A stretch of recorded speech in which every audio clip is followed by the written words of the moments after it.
Hey everyone, and welcome to the channel. Today we're going to be talking about Casey Jones by NECA. Now something about this video and this review is it's not going to be an unboxing, just going to be a review, because the packaging that I got it in, well, it was this. Got it from a local toy swap, got a good price on him. It comes from the 2-pack with Raphael. So this image as far as a reference piece, but Casey by himself, at least he was fresh when I got him. Thanks to the Ziploc. Let's get to the review. All right, so Casey Jones from the 2-pack with Raphael. Packaging, I gotta say, not great. It's pretty durable, but it looks worn. So let's go ahead and get him out of the box. So for a quick overview of what we get with Casey Jones, obviously the figure himself, got a couple hands here. He's got his golf club bag, almost too many hands, which we'll get into. He's got a few additional weapons. I mean, probably more weapons than anybody else. And another one. All right, so let's get in close for those detail shots. Obviously you can see his eyes through the mask. Now with this one, his mask does not come off. It's just the single head that you get in this package, which, you know, it's kind of a bummer, but if you end up picking up the farm pack, you could use his unmasked version in there, which also does come with a mask by itself. Then you have the Ultimate Casey Jones figure, which came in his own packaging and had the alternative heads. But if you just want Casey Jones one time, the Ultimate's probably the best way to go, unless you want to get that Raphael in his disguise, which in that case, you're gonna get stuck with just a single head here. His shirt, pretty dirty, which is great. Just the paint job on this, it's not just a stark bright white. You actually get some kind of lived-in look in all of this. His jean jacket here is scuffed up and just worn, and it is flexible, which is nice, so you can help. It can help with the articulation, any movement you may need to get through that. Same thing with the shirt. Now his pants, which are sweatpants, a little bit of change in the color. You can kind of see, but not a whole lot there. We got his white socks and his sneakers. So his arm, he actually has little spots there to look like hair follicles. Just little kind of indentations into the plastic and a little bit of color added in to look like hair. So good job on that part. Additional details here, the button on the shirt and the chest meat. Accessories, so let's look at the details here in the bag. Pretty simple, straightforward, nice posable strap. I have this large hockey stick. So another nice paint job on this one. Looks worn, all the tape on it looks scuffed up and used and dirtied. The two famous bats from the movie when he's fighting with Raphael. A Jose Canseco bat? Tell me, you didn't pay money for this. Ooh. Then you have the smaller kind of standard hockey stick. All the details around the tape, it's really good.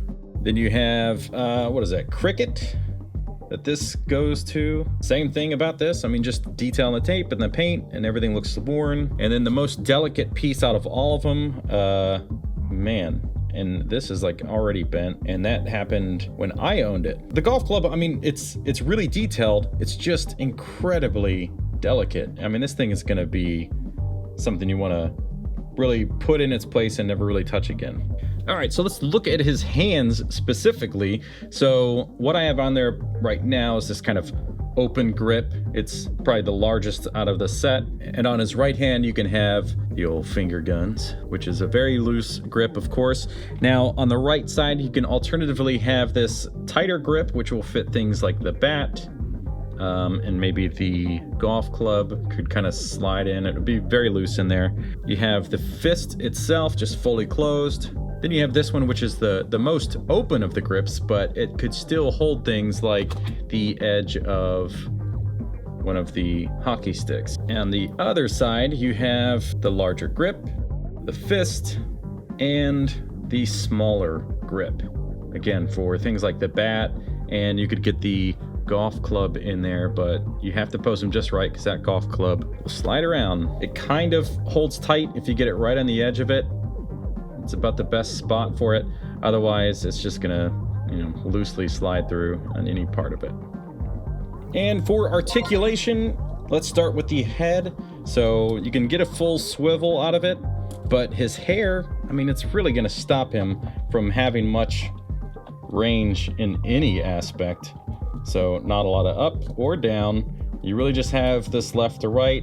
You can't quite get a head tilt either. The arms are going to have, of course, full rotation on both sides. You have the in and out joint. He has double jointed elbows, which really helps him with posability.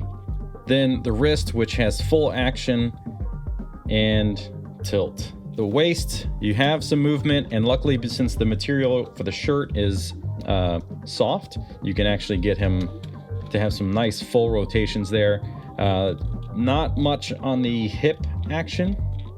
The legs, which have full frontal movement, have almost no back movement. So you can get them straight out, but you cannot get much going backwards. The kneecaps are just single joints. The pant kneecap doesn't seem like you can get like a very straight line out of his leg. There's just a little bit of a knockback on the lower half. So not a lot of articulation for the knees. The ankles are, you could twist around, spin around, and then you have the up and down, which basically is kind of non-existent, and no side to side. So it's really just, you can spin the feet around, but you can't really get much ankle action. Well, that one's doing well. This one, not so much.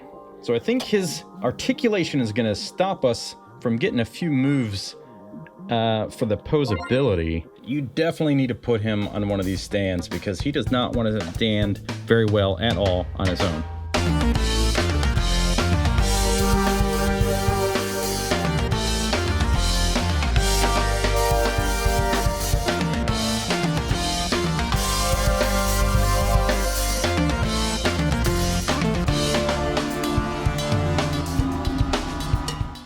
So in the end, as far as his posing goes, you can get some pretty good ones. His legs are pretty limiting when it comes down to any kind of sitting or additional poses.